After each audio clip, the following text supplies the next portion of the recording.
to Bayou Bets. It is Turkey Day Eve, Wednesday, November the 22nd, 2023.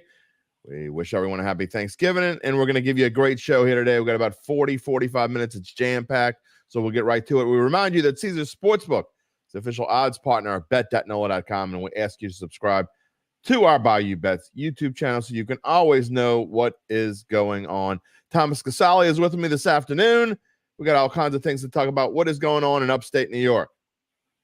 Yeah, we just got a little snow last night. The temperature's changing, but you know what? It's feast week. It's one of the best weeks of the sports year, so I just stay inside and watch TV all day and all night. Snow in November, yeah. I mean, that's scary.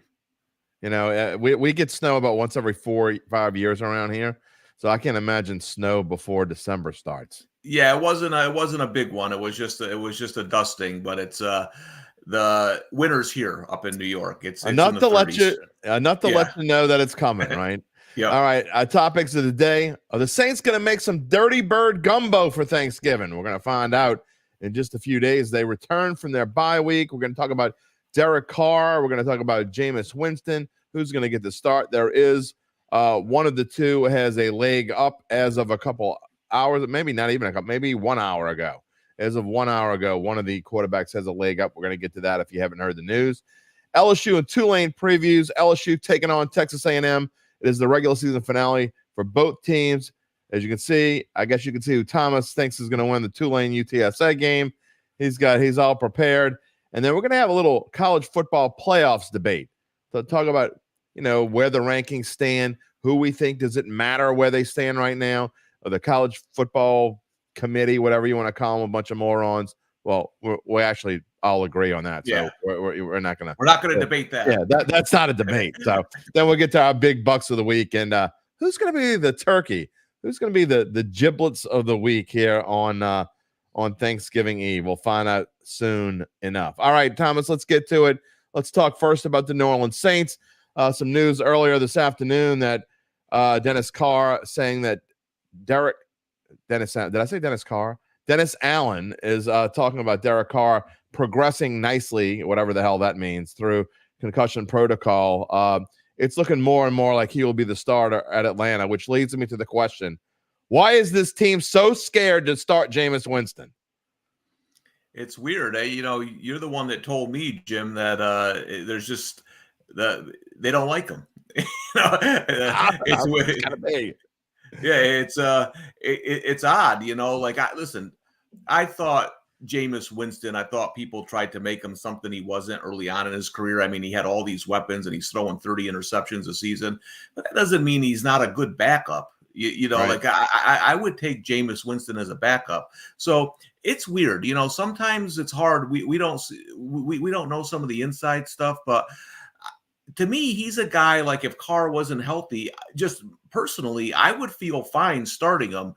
But hey, what is your insight on it? I know earlier in the season, some people were pushing, some of the fans were pushing for Jameis to start. By the way, if anyone wants to get into this debate, and as soon as you bring up, I'm not joking, as soon as you say the name Jameis Winston, people drop off like flies on the show. They just they don't want to. It's like they don't want to hear the name. They just Jameis Winston, click. I don't want to hear that. I'll come back in 10 minutes and see what they're doing in big bucks. I don't know what it is about this guy and people. There's so many mixed feelings. If you want to comment it, feel free in the comment stream. We'll put it on the show.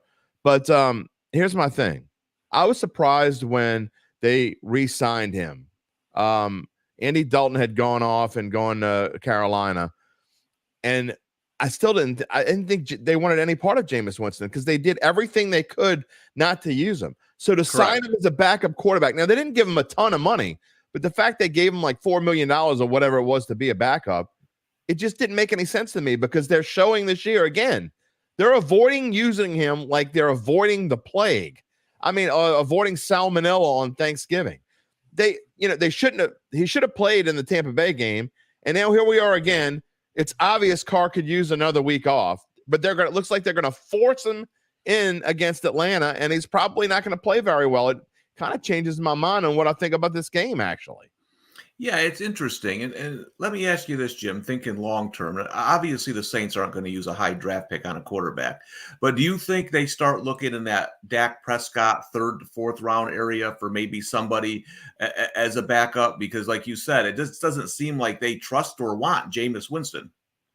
I don't know that they're gonna be able to spend that kind of money though. They're gonna be in cap hell. Yeah. You know, they're married to Carr for at least another year, whether people want to hear this or not. I mean, Derek Carr is going to be the starting quarterback unless barring injury, and I've said this before, through the 2024 season, whether anyone likes it or not. Now it's going to be interesting to see what they do at backup. I wish they would just move on. I mean, I personally like Jameis Winston. I think he's one of the best backups in the league, and I wish I do too. Give him a chance. But if you're not going to use him and be so afraid to use him, I wish they would just move on and stop, just leaving it there, making people wonder what the hell's going on. Yeah, and Jim, ironically, the Saints' backup quarterback is miles better than any quarterback on the Falcons roster. Exactly. Think about that. Or the Jets. The Saints, or the Giants. If the Saints started Jameis Winston and the Falcons started Ritter or Heineke, who would you say has the edge at quarterback? 100%. Yeah, easy. Winston. And so that's what makes it perplexing too, is that the guy can play in the NFL. We know that, and they still don't want to put him in. I think it's interesting what you said about Carr, because the one game they kind of forced him back. Listen, that was the game. Listen, if you wanna criticize Carr, that's fine, but you couldn't criticize him for that game because he wasn't anywhere near ready to play when they put him in there. You know what's funny is they hate Derek Carr too, so I really don't get it. I mean, it's like they want to pseudo defend Derek Carr, but then at the same time they don't want to back him either because they think he sucks. I mean, they want to fire the coach, they want to get rid of the quarterback, they want to do everything. Yet the Saints are 5-5, one game up in the NFC South. And Thomas, if they win this game and Tampa Bay loses against Indy, and Tampa Bay is a 2.5-point underdog, the Saints will be in complete command of this division. 2 games up with 6 games to play. There's not a lot of teams that really can say that. I mean, the Saints will be in a position to basically be able to cakewalk their way through the rest of the season. Yeah, and listen, when you have a quarterback like Drew Brees for all that time, it's hard. Fans. Listen, the guy who's got the toughest job in America is Jordan Love. The Packers have had a Hall of Fame quarterback for 30 years. So even if Jordan Love's he's a young quarterback, even if he's playing somewhat well, they're going to compare him to what they have. I don't think Carr's played that poorly since he returned from the injury. That first game, like we said, that wasn't Carr. But since he came back from that, I think he's been fine. Listen, I'll be honest with you. I think the Saints win this game pretty easily, and I think they win it on the other side of the ball. With a unit that's been struggling, I think the Falcons are the right medicine for that. I don't think they can get the ball down the field. I think the Saints can stop that running game. And I think that, listen, the Saints are unpredictable. We know that. But I almost put them in my big bucks. And I thought what you said a while ago, like you ain't betting with them or against them for the rest of the year. But I do think the Saints win this game pretty easily. The passing ranking proves your point. They are 11th in the NFL in passing offense. So they can't be that damn bad. And if they are that bad, then there are 20 teams that wish they were as bad as the New Orleans Saints in passing. Because, I mean, you can say whatever you want. And I've said it, look, the offensive line, if the offensive line would have been even be half decent, they'd be in the top 7 or 8, maybe even 6, if the offensive line could block. So you can blame Derek Carr, Jameis Winston. You can hate everybody you want. The fact is, the Saints' offense is not nearly as bad as I think all of us have been saying. And I wanted to pick again. I don't think this team can stand prosperity. That is my point. I wanted to pick against the Saints this week. I tried to find every way I could to pick the Falcons. I just can't, because they're a mirror image of the Saints and they're worse. So I mean, they're so poorly coached overall. I mean, you can talk about Pete Carmichael, but Arthur Smith is just a horrendous football coach. And now the news of Derek Carr likely starting move this line. It's been Pickett all week. It is now Saints -1. The over-under stayed the same. I like the Saints as well. And I had them originally in a 7.3 team teaser, but I had to take them out when the line changed. I'm not going to take them at +6. I had to make a change there. We'll show it in a little bit. But Thomas, I agree with you. I don't see how the Saints lose this game, even if, again, I don't know. The first game of the two are usually a high scoring game, so I think the Saints score in the upper 20s. We'll see how it goes. Yeah, and we'll talk about my futures bet on Yep. UTSA coming up, but like I bet futures, and I have a futures on the Saints to win the division, and I'm not one bit nervous about it. Like that's like when I look at the futures I have rolling, and like, geez, this one's going to be tough. This one, I look at that one and I just glance right over it. I think they're going to still win the division by 2 games. By the way, we're going to talk about Thanksgiving games probably during the big bucks section. But if you see up there, you see a plus 7.4, and you're like, what did Derry type in? The reason why I did 7.4 is because it's really plus 7, but I don't think I've ever seen plus 7 at -1 or -7, excuse me, -7 for the 49ers at -130. Usually once it gets to -120, or maybe I'll see a -125. Yeah. But usually when they do that, they just bump it to 7.5, and they just don't want to. They don't want it to be 7.5.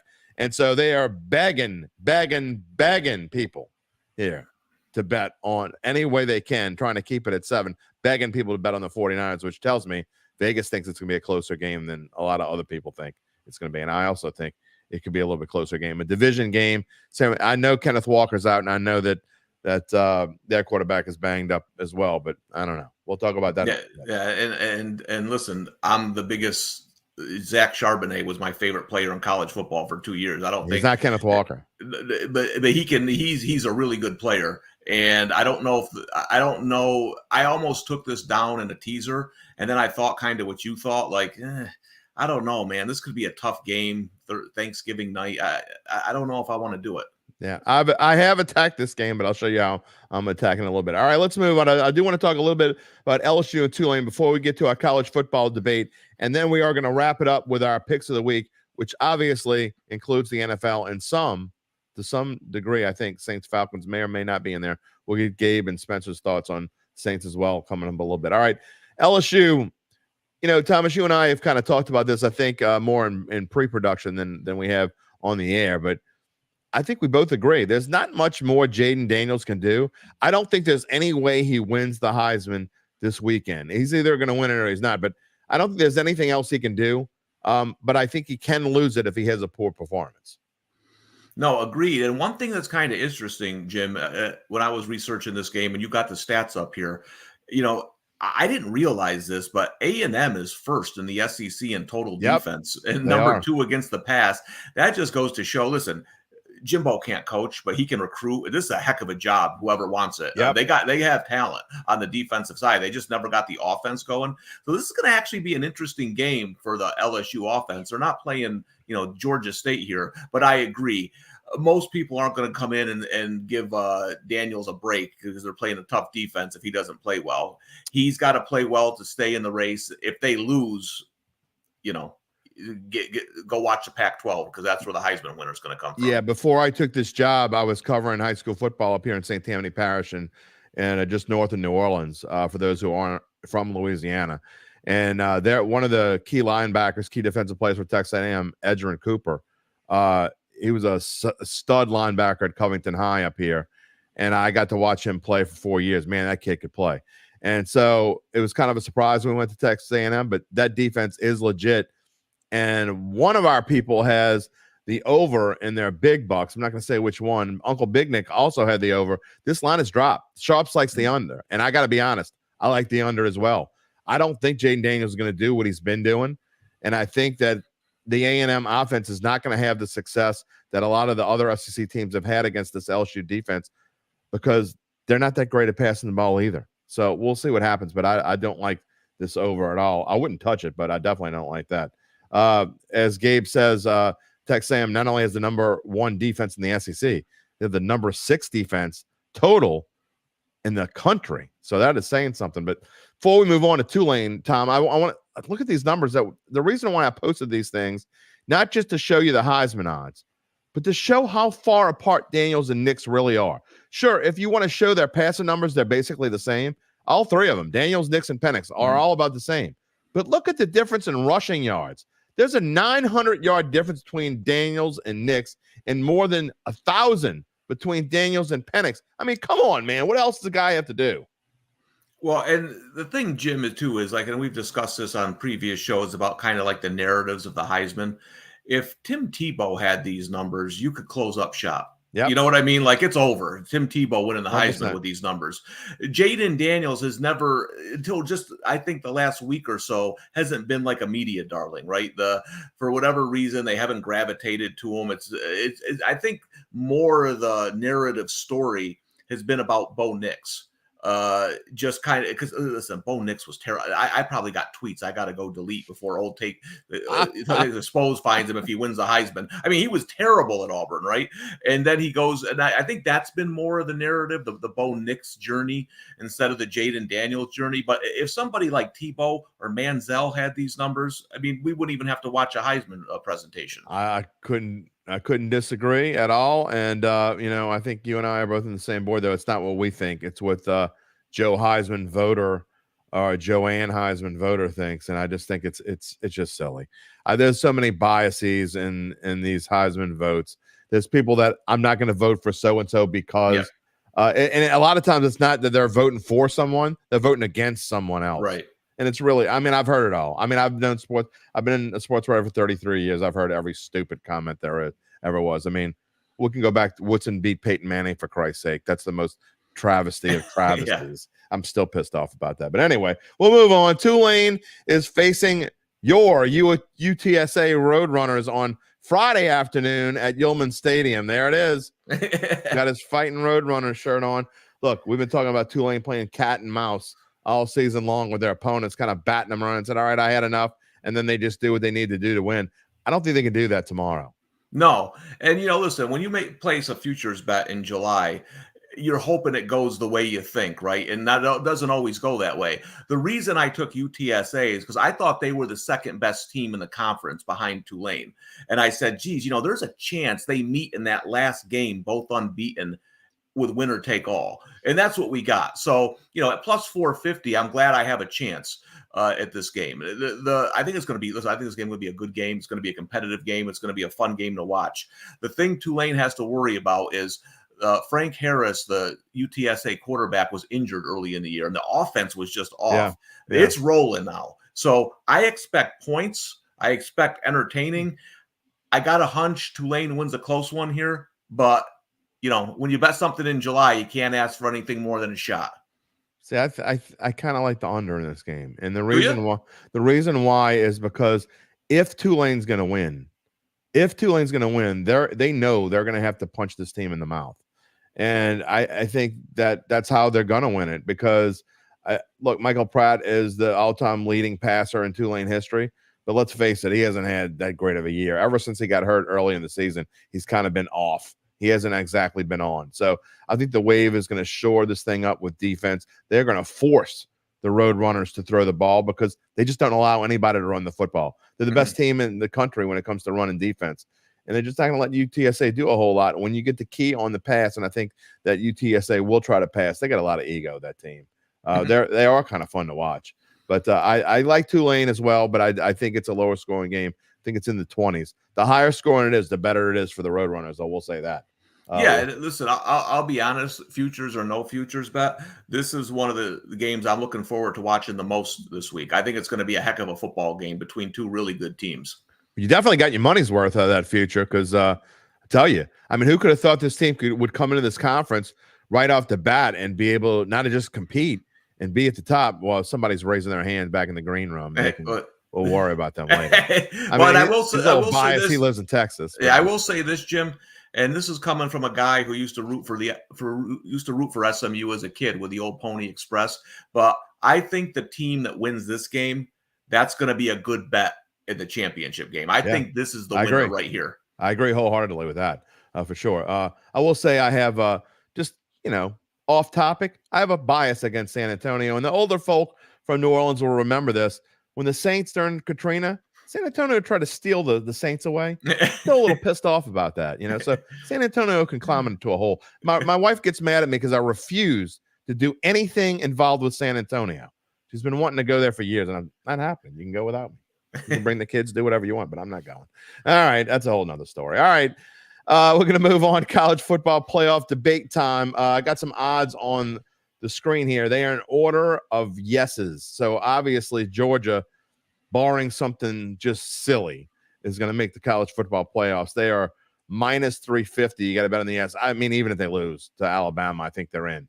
Unless they were to lose to Georgia Tech and Alabama, which ain't happening. They're going to be in the playoffs. But there are some interesting scenarios here, Thomas, when we talk about going forward. The Michigan-Ohio State winner we know is in. So Georgia we know is in. The Michigan-Ohio State winner we know is in. After that, it's a little bit murky. Is Oregon? I think Oregon's in for sure if they win out. Is Washington in if they win out? Probably. So that leaves one spot for Texas /FSU /Ohio State if they lose /Michigan if they lose. I mean, where are we going? Alabama. Alabama's not beating Georgia. I'll put them on the screen for debate purposes. Well, they're not beating Georgia. There is a question I want to ask you here in a second, Jim, because I think it's interesting. So whenever the committee changes stuff around, I try to think, what's their end game? Okay, right. The end game here is that Oregon, a Pac-12 team's going to playoffs. All right, they moved Washington to 4, Oregon to 6. I agree. And the winner of that is going to playoffs. We know that. So I think it gets interesting if Alabama beats Georgia, because you're talking about an SEC champion with one loss back in September. I'm not saying they're going to get in. I'm just thinking, like we said, we're thinking about the committee. I mean, the committee is going to have some guts to say that the champion of the SEC isn't going to make the playoffs. Oh, the champion of the SEC is in playoffs. I mean, Georgia, even if Georgia, like I said, Georgia's in whether they win or not, but they're not going to lose to Alabama. This is all a moot point. This number is so hyper inflated. If you think there's any value on plus 170 on Alabama, go ahead and vote on it. I think that at best, they're 4-1 to make the playoff. Yeah, I don't like the. I'll be honest. The interesting one. There's value on the no, actually. Is Washington, because Washington wins the next 2 games, they're in. No question. So what they're saying is, by these odds, is they don't like Washington's chances against Oregon. Because here's a scenario for you. What happens if it's let's say Texas wins out. Let's say Texas wins out. Washington wins out. Florida State wins out. Okay, so you got. And Georgia wins. So you got, and Michigan wins. Let's say you got Georgia and Michigan and Washington they have to be in, right? If Georgia, Michigan, and Washington win, they have to be in. There's nothing you can do about it. Those 3 have to be in. So you're going to tell me there's going to be any debate between, I mean, why wouldn't Florida State automatically get in? And again, here we're talking about things we talked about in pre-production. It's not what we think, it's what people who have the say-so think. But from my point of view, how in the world could you leave an undefeated Florida State team out who beat LSU, ran through the ACC? You can't leave them out. Yeah, and not only that, they would have won 2 games with a backup quarterback. Correct. You know what I mean? And the only out I think that the committee would have with FSU is the conference. Clemson's not Clemson, Miami's not Miami. So if they were going to screw FSU. No, I'm just saying, if I would listen, if the scenario happened like you said, I would be in the room saying Florida State's in, and I don't see any other scenario. Right. If you're putting Washington in, right, you got to put Florida State in. Yeah, I would put them in for sure if they go unbeaten, and I think they probably will. But I'm just, playing devil's advocate. If the committee wanted to screw Florida State, where they have the interview after they tell you the 4 teams, and the guy comes up and just starts yapping, that's what he's going to say. He's going to talk about strength of conference. I guarantee it. But I think if Florida State wins the 2 games, especially, Gabe made a good point in production. They're not playing nobody. They're playing Louisville, who's ranked pretty high. And I think that win with a played very well as of late as well. Yeah, with a backup quarterback, they got to be in. They have to be. I mean, I just don't see how you leave them out. I mean, you could find a way if you want to, but I also find interesting. I was reading a lot earlier about the Big 12 championship game and how Oklahoma State's going to win a tiebreaker, and how it seems like the rules have kind of changed in the last 2 weeks. There are a lot of people saying that they have changed the rules to kind of benefit the Cowboys. Doesn't make any sense to me. Why would the committee change the rules? Have they changed the rules? Have you looked at this at all? No, I didn't see it. There's a lot of debate about it. It's like Twitter is care about Oklahoma State. I have no idea. The Twitter universe is going insane about it. And there's, I don't know, they're trying to make it as easy as they can to have tech. Gabe says, what happens if Texas and Alabama both win? Does the committee leave out Texas even though they beat Alabama? They don't. Gabe, I've been trying to explain to Gabe for over a year now. The committee doesn't give a rat's ass about who beat who. They just don't. They don't. It's all about what they think is best for them. They don't care who beat who. It's not about who the four. I don't know how we have to say this over and over again. It's not about who is what and what real. These rankings mean nothing. They just put them out there so people will watch TV and watch their commercials. They don't mean anything. So they're going to put in the 4 teams they want to put in, which is why I think our debate is actually kind of silly. Yeah, no, but in terms of value, though, I would have to say Washington plus, even Florida. I think Washington, Florida State sitting back there. I think at least, one of those teams is getting in, if not both. And so I think there is a little value there. I agree with you. I like Georgia.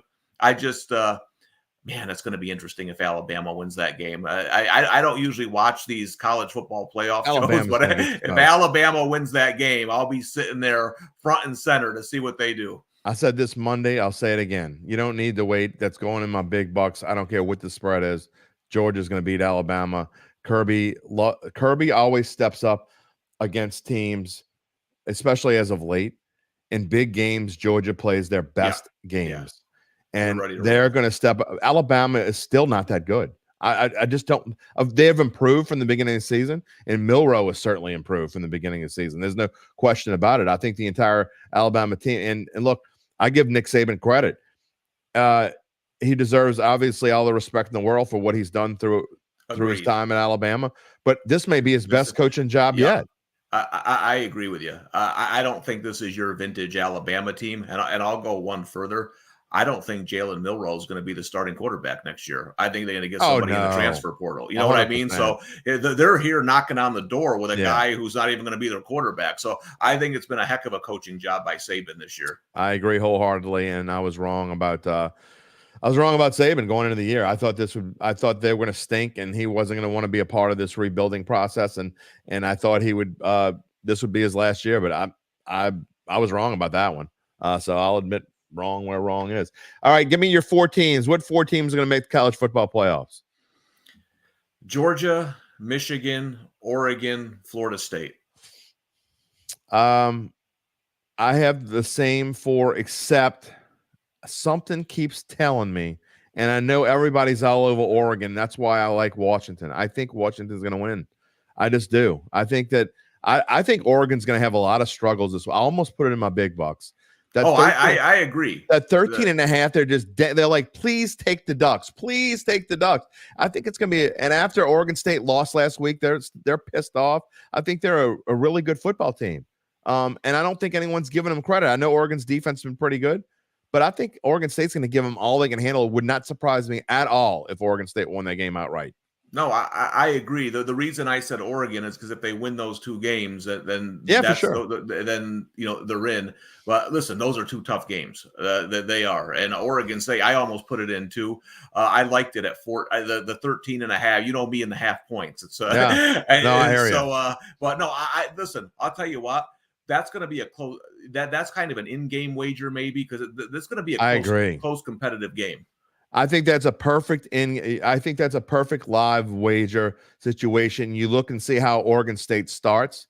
And if you can tell, I mean, a lot of these games, you can tell if they're going to be in it or not.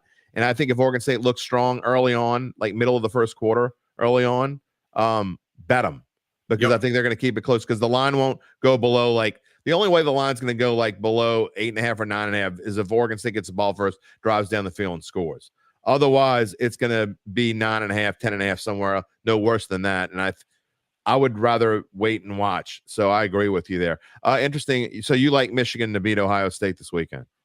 I do. I bet them plus 210 to win the Big Ten. I thought this was the first year ever, well, not ever, but in 10 years that Michigan had more talent. Now, I do think Harbaugh not being there, is bigger than it could. This would be a tough game. Yeah. But I thought Michigan was the better team all year, so I'm going to ride with it. But it wouldn't surprise me if Ohio State beats them. I got one of the 4 games on the screen is in my big bucks. For the first time all year, I actually have a college game in my big bucks. So I'm just going to leave it at that. We'll tell you what I think. Speaking of big bucks, let's move on. Let's bring in the gobbles and show our big bucks. Our big bucks from last week. It was not the greatest week in the world for all of us, except for Thomas Casale. I mean, $66 ahead. He went from last to second. It took me all season. It's sooner or later, the sun shines on a dog's ass. Yeah, you got that. You got that 3-team teaser. Yeah. You got that 3-team teaser. All right. Well, it wasn't the greatest week. He's been dodging that turkey hat all season long. Spencer the Guru finally he's got to wear that turkey hat, and he is dropped in the last place. Let's see it. Thanksgiving surprise. There it is. Looking great, man. You're looking great. You wear it well. Happy Thanksgiving, everyone. We have all now worn. Yeah, we have all now worn the turkey hat at some point. A couple of us have worn it. In fact, I think we've all worn it multiple times, except for Spencer. So there you go. There you go, Spencer. All right, so we're gonna go in the order from worst to first from last week. That means the turkey goes first on Turkey Day. You have the honors, sir. You have some interesting picks, and like me, you had to have some last-minute changes because there was a lot of line shifting going in the last few hours before we went on the air. Yeah, you're right about that, Jim. A lot of those public bets coming in, and the public loves to bet during feast week, and so got some picks here for y'all. Try not to be the turkey 2 weeks in a row, so I think I got some good ones this week. Got the Commanders, Cowboys, over 48.5. I see that being a shootout. Dak is going to torch that Commanders defense, which has been awful, and Sam Howell's been one of the more underrated QBs, so I like the over there. Got a teaser, got Gabe's Texans there, plus 7.5 over the Jags. I think that will be a close back and forth shootout there, which could decide the AFC South. And then the Browns, plus 7.5 against the Broncos. The Broncos are everyone's flavor of the week. They won 4 in a row. Sean Payton, oh my God, everyone's going gaga over them. But I think the Browns will keep this thing close. I think they could win it outright. Their defense is still cream of the crop, and they've got the rookie QB, but he did better last week, so I like the Browns there. And then got the Lions. I had the Niners here, but too much Aunt Mabel money coming in on the 49ers, so I pivoted to the Lions. That 7.5, that tells me that they kind of want you to take the Packers there, but I think the Lions at 7.5 should cover that, even though they're kind of, if it was -7, it'd probably be more public money on it, but I actually like that there's that hook there. I'm not scared of it. I think the Lions win by double digits. Aaron Jones is out for Green Bay. And then got for the game, Ohio State, Michigan, the under. This is one where I'm going to buck the trends. The over tends to hit in this game. I went back and looked. This tends to be a high-scoring game. But this year, both Ohio State and Michigan's strengths are their defenses. And so I think the defenses are going to shine again in this one, and I think the under 46 is a solid play. And for my last play here, moneyline parlay, Titans over the Panthers. This is basically a fade the NFC South parlay because I got the Titans over the Panthers. I think Will Levis does just enough to get the Titans out of it would be, I think, a 4-game losing skid, and then got the Colts over the Bucks, thinking that Gardner Minshew can work some magic there and take down a Bucks team that's just not very good, especially on defense.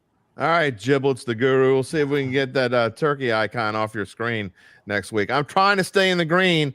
It's been scratching and clawing the last couple weeks. It hasn't been great, but we'll see what we got this week. My number one play, I got kind of an even spread across the board, but my top play of the week, even though I only have 22 to win on the 20, I like the Bucks Colts over. I don't think both of these defenses are pretty bad.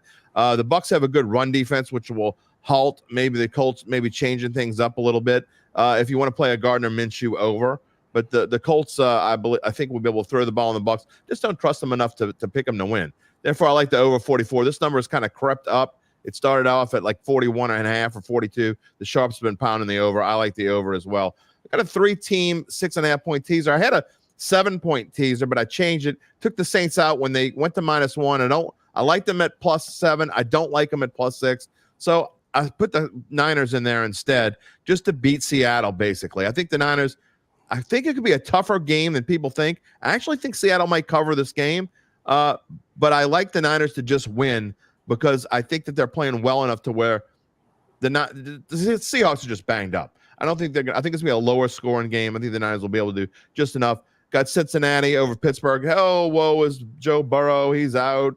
The Bengals stink. They're not that much worse. I mean, they're worse, but you're telling me they're like 8 or 9 points worse? Give me a break.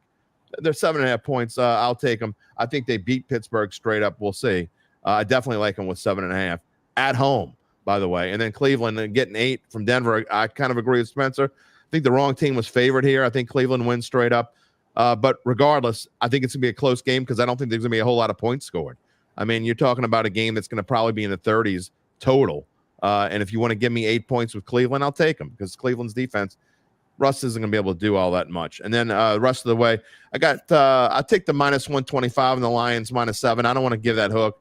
I've seen Tom Casale get bit by the hook. I don't want to get bit by the hook. I'm going to go with the alt spread. Same with the Jets that dropped right before we went on the air.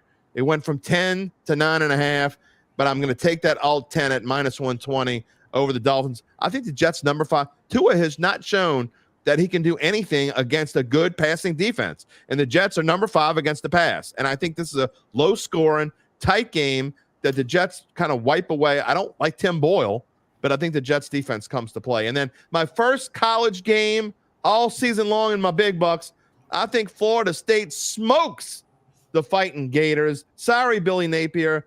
Your job is on the line, and it ain't looking good.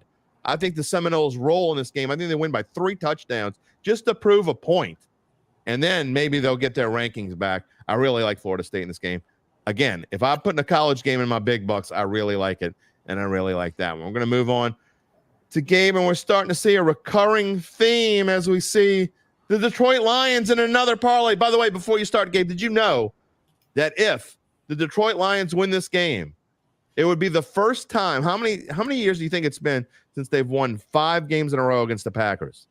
Take a guess. A few decades, probably. The last time they won 5 in a row against the Packers, they had actually won 11 in a row between December 1949 and Thanksgiving Day 1954. That's how long it's been. But they can get past that. That was, by the way, 138 games ago in the series. That just goes. But we all like Detroit this week. Yeah, Jim, I got a little trivia your way. Do you know the last time that the Detroit Lions won on Thanksgiving when there's a waxing gibbous moon? Oh, my goodness. A waxing gibbous moon.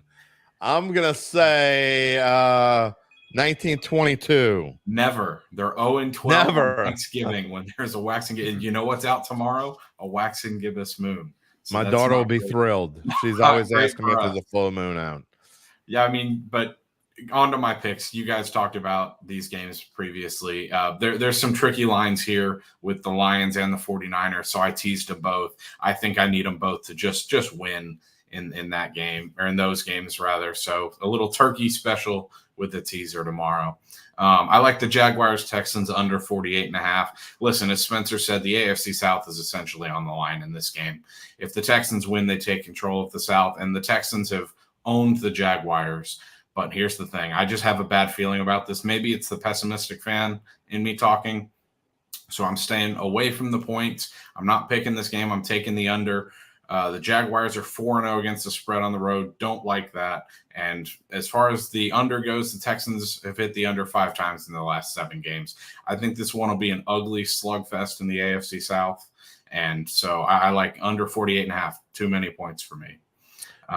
You alluded to it earlier. Texas A&M, LSU over 66.5. I mean, everyone knows LSU. The overs have hit 9 times out of 10 this season, and that's not a made-up stat. That 9 times out of 10, actually 90% of the time LSU overs have hit. I think a young Texas A&M offense who, they've got a lot of talent at wide receiver. I think they can torch LSU's banged-up secondary.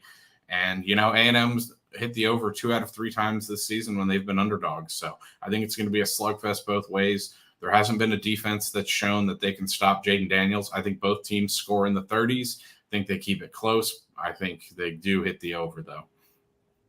In the game, I like Ohio State against Michigan. Listen, Michigan can't throw the ball. J.J. McCarthy, you got all the Heisman hype early in the season. They did not throw the ball in the second half against Penn State. They attempted one pass against Penn State Huge game. Michigan does not trust their quarterbacks. Plus, they're 1-4 against the spread without Harbaugh on the sideline. Perfect otherwise when he's there, but they can't win without him against the spread. So I like Ohio State here. I like them to win straight up, actually. I think it's too big a game for Ohio State and Ryan Day in general. And then I like the Eagles to cover against the Bills. Bills are 1-7. They're 1-6 in their last 7 against the spread. Eagles are excellent, 11-4 against the spread against AFC opponents. I don't have any money on Ohio State and Michigan. I think Michigan's going to win, but I think Jim Harbaugh is one big, gigantic fraud. I can't wait for him to come in the NFL and get pounded again and go off to his merry way and go off into oblivion. So go Buckeyes there. We'll see what happens. I don't know. It's ugly. Speaking of the Detroit Lions, there's somewhere on this card, Tom Casale. Yep. We'll make it 4 for 4. We're in trouble, boys. Yeah. Well, last week I won maybe the worst teaser in the history of betting, so I probably won't make it 2 in a row. But we'll start off college. Boston College getting 10 at home against Miami. Boy, I could see this as a game where Miami doesn't show up. Coming up to the cold Northeast. It hasn't been their kind of year. I think at very least it's a close game. I'll take double digits. Speaking of a team that's waiting for the season to end, Michigan State, I think Penn State waxes them. Penn State's still in position for a New Year's Day bowl. I think they blow them out of the water. An interesting one in the MAC. Miami of Ohio has everything wrapped up. That doesn't mean they're not going to come to win, but Ball State's been playing a lot better, getting 6.5 at home. I'm going to take the points there. I went against you guys with the Broncos and the Browns. I get your point. Listen, I love the Browns defense, but on the road, Cleveland averaged 3.6 yards per play last week. Can they keep winning doing that? I feel like this might be a 2010 kind of game, so I went with the Broncos. And then my teaser, of course, I got the Lions like everybody else. I took Buffalo plus the 9 only because I thought it's a bad spot for the Eagles, and this game could be somewhat close. And then, listen, I hate Brandon Staley, but if you were going to bet against Baltimore, feel like this might be the week. Going on, they played 3 games in a row at home, and they're not quite the same team on the road as they are at home. They played some close games, so I put that up to 9.5. Something tells me I'm going to be tweeting a lot about how much Brandon Staley stinks, but those are my plays for the Thanksgiving week. Let me ask you my concern. I agree with you wholeheartedly about Buffalo, Philly, and I think that I almost put Buffalo plus 3 on the card, to be honest, because I think it's a terrible spot for Philly, who's just going into a gauntlet of a schedule coming up. Yep. They got to play San Francisco and Dallas coming up real soon, next 2 weeks, I believe. But my question about we talk about from here and there the quote unquote dream crusher game. When you go to Green Bay and you have that game won and Keenan Allen is dropping passes, and it seems like the team has just lost any faith what little faith they had in Brandon Staley, I think, is gone. Couldn't you see a scenario where the Chargers just kind of like disappear into no man's land the rest of the season? Yeah, I can. I think my problem, maybe to a fault, is I didn't really believe in the Ravens earlier in the season, and it's still taking. And I honestly, I played the spot because they had 3 games at home, and now they're going on the road, and I thought, well, 9.5. The Chargers tend to play close games. But yeah, listen, that's a good betting point though, Jim. You're getting to the point of the season now where you got to start to watch where some of these teams don't show up anymore. And it wouldn't surprise me if the Chargers, we know it's going to happen at some point. I'm hoping it's next week. Yeah, and I think that we're also to the point of the season where you start looking at the teams, the crappy teams that aren't going to quit, and then there are going to be crappy teams that are going to quit and try to get the number 1 pick. And they're easy to identify, right? And you fade those teams, even like in big spread games. But if you got Dallas playing out, let's say, I think the Commanders I think the players there, and one of the reasons why I kind of like the Commanders this week, even though I know trends say that Dallas has played so well at home and just beat up on inferior opponents at home. One of the reasons why I like Washington tomorrow is I think they're going to fight for Ron Rivera, because Ron Rivera has been put in a no-win situation to where they're just trying to fire him. I wish they would just fire him and get it over with. They're going to fire him when the season is over. Washington's one of those teams I think fights to the very end.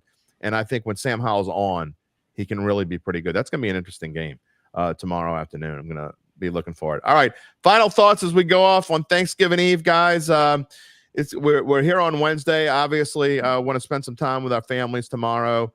Spencer, you can take that dang hat off. You can wear it again next week if you want. But what are some of our final thoughts? I'll let you go first. All right, yeah, I'm just as far as the Saints, I saw Nathaniel's comment there about he thinks it'll be a real low-scoring game there. I don't think it'll be that low-scoring. I think it'll be somewhat low-scoring, though. And, yeah, just Younghoe Koo, the Falcons kicker, has been a very clutch kicker. So, hate to be negative to the Saints. I think they'll keep it close, but I'm thinking that with Younghoe Koo, that the Falcons will be able to, even though their red zone offense isn't very good, they'll be able to kick a lot of field goals. My final score, as of now, Falcons 23, Saints 20. That's a really good point, Spencer. If it does come down to kickers, Younghoe Koo is definitely clearly a better kicker than Blake Grupe, and I'd have a lot more confidence in him. Gabe Henderson, and what you got on Saints Falcons? I like the under. I think both these defenses, the Saints defense needs to start playing well. And I think they've got the perfect recipe to start playing well with an incompetent coach in Arthur Smith, who doesn't know how to utilize his run game on one side, and he's starting Desmond Ridder. So I like the under. I think the Saints win a close one, though. Tom? Yep, I think the Saints defense wins this game. I think they come to play, and then meep. I know it's Tulane country, but if UTSA wins it, then next time I come to New Orleans, come to see you boys, the gumbo and the drinks are on me. All right, and I'll take them. I'll definitely take them. Look, here's one where we don't all agree. I think it's going to be a higher scoring game. I've said this before. If you go back and look at trends, when these two teams play each other, usually the first game is higher scoring, which gets people to bet on the under and the over in the next game, and then it's like 16-10. So I think this is a game actually where I just don't like what the Saints defense has been doing lately. Lattimore being out is going to hurt them. It's going to help Ridder. I think both teams' offenses are going to find some success. Earlier we kind of passed over this comment from earlier, but Nathaniel said something about Michael Thomas's knee injury. Who cares? Michael Thomas is a complete non-factor. He has not been a factor all year long. He's a waste of our breath to even talk about him. He needs to just go off into the sunset and do whatever the hell he wants to do. He just doesn't make a difference. But I think Jim, that's a great point, though, because a couple of years ago when Drew Brees was still there, I was researching a game, and I noticed that myself, that they play a real high-scoring game. So I actually won a couple of unders in this series. It's been a weird series like that. They have a real high-scoring game, and then, like you said, the next game, the total's inflated, and everyone betting the over, and it's like 16-10.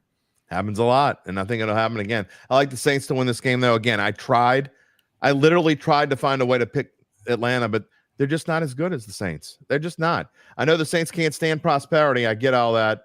But I think Atlanta is basically a mirror image of the Saints. I think the Saints win this game, and maybe they'll screw it up later. Who knows with a 2-game lead? I don't know. Whatever it is, we'll figure it out as we go along.